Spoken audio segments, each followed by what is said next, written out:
Hello, good morning. It is story time with me and Bernard here. And he just wants to show you his freckles and his nice glasses. There you go. All right, and welcome to Story Time, the place where you get to be in the story. And keep the requests coming in. We're loving life at the moment, writing all these little short stories. And this story is quite an old one that I want to share with some of the girls in the school that I work in at the moment. And this is dedicated to Rina, Emma, and Aleeza. And they've heard this one before, but I hope you all enjoy it. I thought I'd like to share it with all of you. You'll love it, I'm sure. So, get comfortable. You know the routine now. Sit down, lie down, get a hot cup of cuckoo, and let's enjoy this story. This is called The Maze of Wonders. Ooh. Rina, Emma, and Aleeza were great warriors and the best of friends. That's good. They would train together every morning till the sun went down, clashing swords, somersaulting from rooftop to rooftop, swimming across oceans, defeating entire armies with their bare hands, and scaling treacherous mountains. There was nothing they couldn't do. They sound amazing. I want to be their friend, don't you? Yeah, so did Bernard. So when rumours spread of a terrible king in a far-off land had built the most dangerous maze, containing the deadliest traps, with a beast at its centre, so strong and fierce and huge and disgusting that no one would ever defeat it. It had fierce red eyes, razor-sharp fangs, claws that would pierce any metal, and hooves the size of dustbins. That sounds terrifying. The rumours soon reached the ears of the three warrior friends. "Pah!" said Rina with disgust. "Dangerous? Nothing is too dangerous for us. And this beast they talk about? That doesn't scare me. I say we go and see it for our own eyes. With our own eyes, rather." Emma wasn't so sure, though. I think we need to be careful. I don't think I like the sound of it, to be honest. Our armour's made of metal. That thing sounds as if it could cut us to pieces." Aleeza spoke up next. "Don't worry, Emma. Together we shall be prepared." So Aleeza was kind of like, she's just settling the other two girls. She's in the middle. "Don't worry, Emma. Together we shall be prepared. Besides, our armour that my ancestors handed down to us is special and will protect us from anything. I doubt this beast will even be able to scratch it. And I'll have my trusty bow too. It's never let me down." She patted her bow. "And I'll take my dragon sword and shield," declared Rina. "And I'll take my violin," said Emma.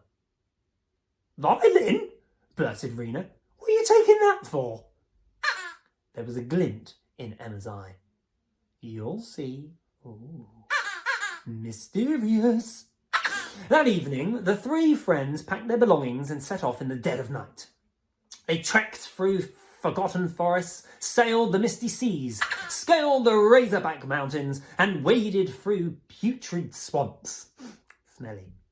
After days and days of hard travelling, they had come to the king's maze at the edge of the world. Made of stone walls and towering hedges, the likes of which they had never seen before. The maze stood before them, under the full moon, threatening, cold, and dark, like Bernard's mouth. A deathly silence fell over the group. It was Aleeza who plucked up the courage to speak first. She cleared her throat nervously.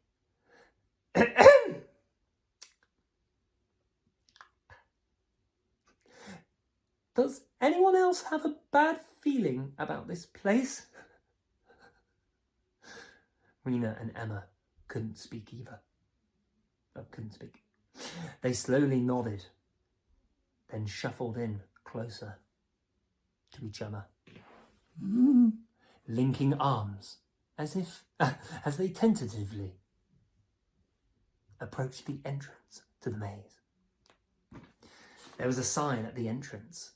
It read, "Beware, world's most dangerous maze.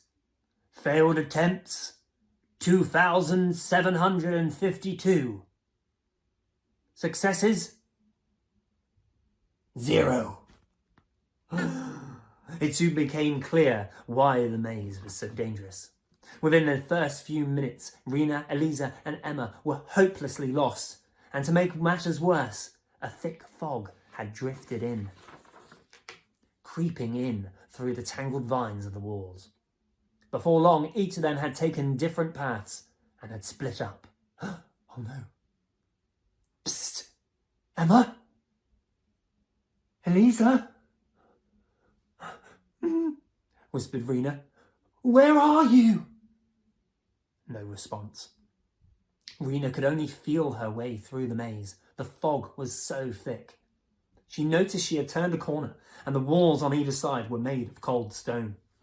So she can't see anything at the moment, boys and girls. She is completely blind because of this thick fog, so she can only feel her way. You should try that. Close your eyes right now and see if you can go around the room touching things and then see how disorientated and dizzy she must be. She was feeling a little claustrophobic, to say the least. Click, click, click. Something had moved or been unlocked. Suddenly, to Rina's horror, the walls on either side of her started closing in.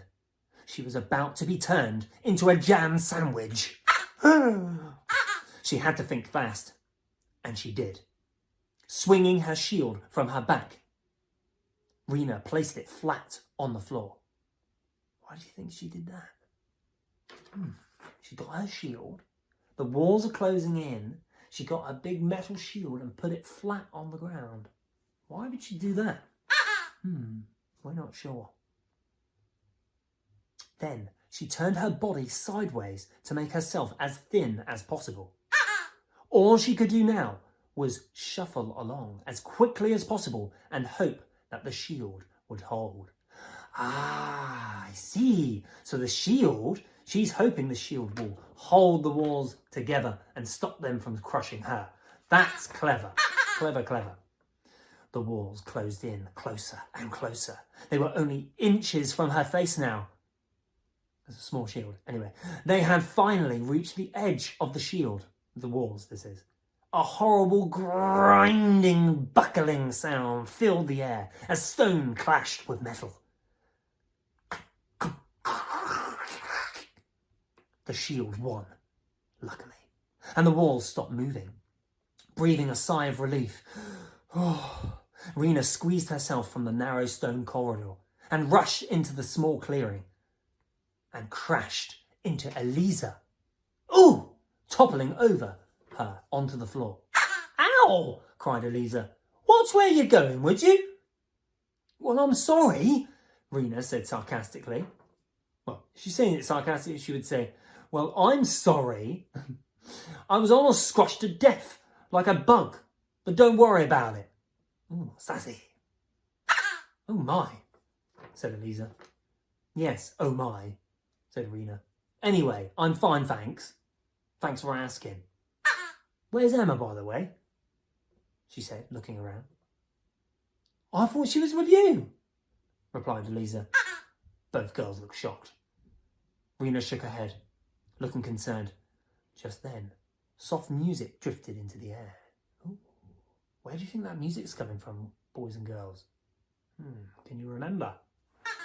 Somebody might have a violin. Meanwhile, Emma had come face to face with a pack of savage, hungry wolves and were closing in on her from all directions, their teeth bared, their mouths salivating in anticipation of their meal, and licking their lips.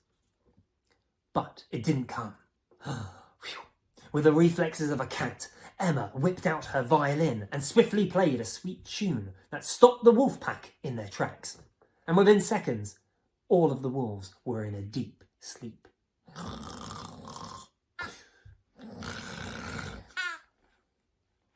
He's gone to sleep.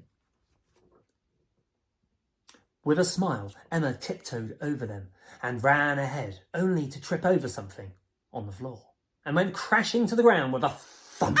Whoa, that woke you up, didn't it? It was Aleeza and Rina. Now she's tripping over them.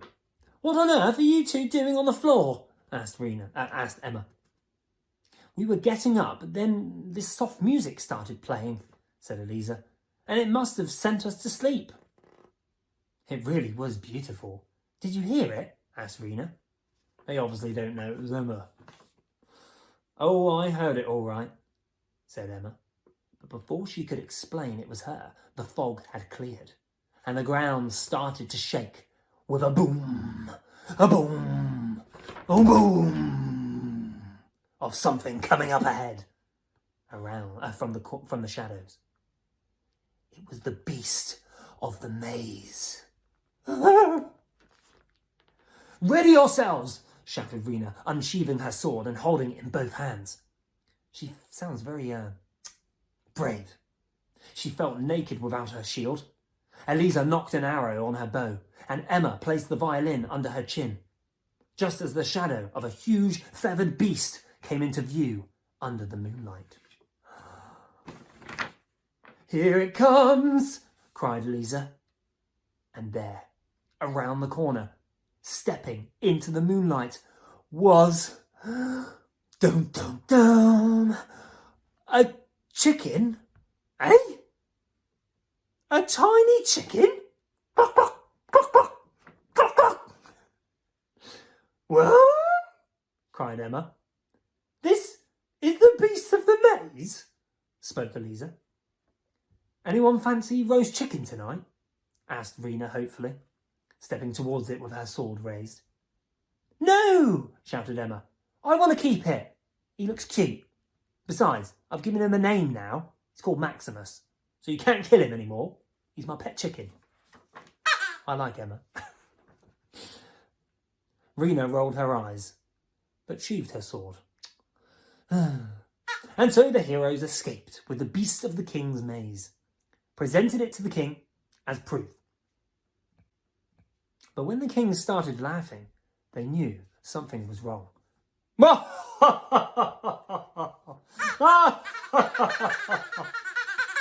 That's not the beast of my maze, you silly girl. That was merely a snack. What? Blurted Rina. Oh man, said Aleeza.